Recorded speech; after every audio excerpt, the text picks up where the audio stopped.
Olá pessoal, tudo bem? Meu nome é Beto, sou professor de Química e hoje a gente vai bater papo um pouquinho sobre a teoria da máxima repulsão dos pares eletrônicos da camada de valência, que tem essa sigla que é oriunda do inglês. Na verdade, nós vamos falar do que vocês conhecem muito bem como sendo geometria molecular.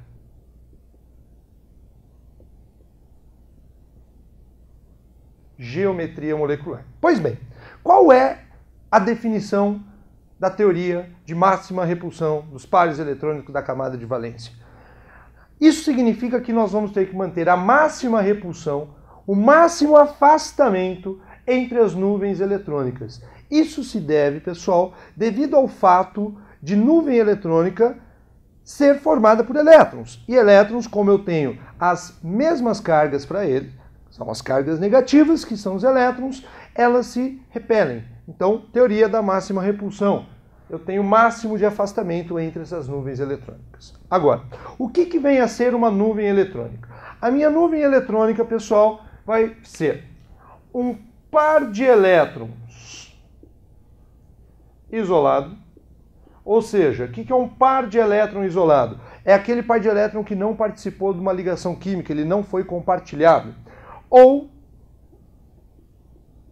o meu próprio átomo, independente do tipo de ligação que ele estabeleça. Se ele faz uma ligação simples, dupla, tripla, não importa. Então, nuvem eletrônica é ou o par de elétron isolado que não participou do compartilhamento ou o átomo que está ao redor do meu átomo central. Veja esse exemplo, dióxido de enxofre. Nós temos aqui o átomo de enxofre. Esse cara aqui é o nosso átomo central. E tudo que vem ao redor desse átomo central é definido como nuvem eletrônica. E o próprio átomo central não deve ser considerado como uma nuvem eletrônica. Tá? Você não conta o átomo central como nuvem eletrônica. Tudo que vem ao redor desse átomo central é nuvem eletrônica. Vejam. Eu tenho esse oxigênio e um par de elétrons livre aqui em cima. Então, o que está acontecendo? Eu tenho um total de 3 nuvens eletrônicas. Eu tenho um total de 3 nuvens eletrônicas. Dessas 3 nuvens, turma, nós temos um par de elétrons e nós temos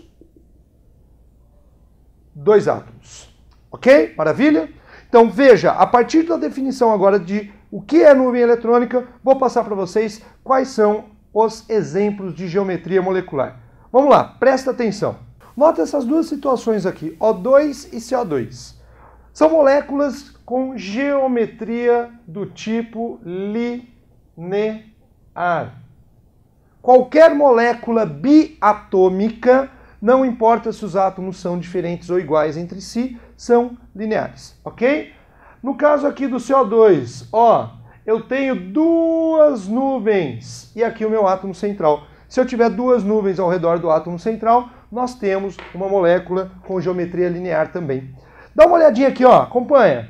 O2, molécula biatômica linear. Aqui. CO2, molécula triatômica, 2 nuvens eletrônicas, eu tenho um exemplo também de molécula linear. Tudo bem? Ok, pessoal? Veja só, outra situação. SO2, como a gente já tinha discutido anteriormente, parzinho de elétrons como nuvem, oxigênio como nuvem, oxigênio como nuvem. O que a gente tem aqui? Nós temos 3 nuvens eletrônicas. Se eu tiver 3 nuvens eletrônicas, turma, onde, obrigatoriamente, 2 delas são átomos e um parzinho de elétrons, eu tenho geometria angular. Dá uma olhada aqui, ó, parzinho de elétrons sendo representado aqui em cima, oxigênio, oxigênio e o enxofre. Geometria angular. Bacana? Tudo bem? Outra situação, água. Também com geometria angular, só que veja agora, são 4 nuvens E nós temos, pessoal, 2 átomos. Situações em que vocês têm 2 átomos e 2 pares de elétrons, vai ser geometria angular também. Acompanha aqui. Olha só, parzinho de elétrons e os meus hidrogênios. Geometria angular. Bacana? Joia?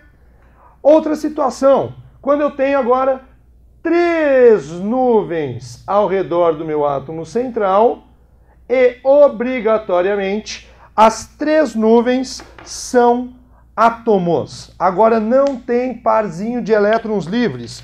O que nós vamos ter vai ser isso aqui, pessoal. Acompanhe aqui que eu estou montando para vocês uma molécula do SO3. Olha só que bacana. Ó, dupla, e aqui as minhas ligações, enxofre, geometria trigonal plana ou triangular. Trigonal plana ou triangular. Ok? Beleza? Muito bem. O que mais que nós temos? 4 nuvens eletrônicas. Vocês estão percebendo que nós estamos aumentando gradativamente o número de nuvens e a variação fica por conta se são átomos ou se é parzinho ou se são pares de elétrons livres. Caso da amônia, o que eu tenho? 4 nuvens, 1 par de elétrons e aqui 3 átomos. Geometria piramidal. Acompanhe aqui comigo. Olha só que bacana. Parzinho de elétrons aqui em cima, átomos, e aí a gente tem geometria piramidal, ok? Finalizando, moçada, os que têm geometria tetraédrica. E agora são 4 nuvens eletrônicas ao redor do meu átomo central. Bacana, estão acompanhando, ó? Independente da situação, coloquei esse aqui para você ver que as nuvens podem ser diferentes entre si, tá certo? E aqui eu tenho o exemplo, 4 nuvens com 4 átomos, geometria tetraédrica. Olha só, conseguem acompanhar? Olha que bacana. Formo o meu tetraedro, 4 lados, bonitinho. Bacana? Turma, espero ter ajudado vocês mais uma videoaula. Um forte abraço e até a próxima. Tchau!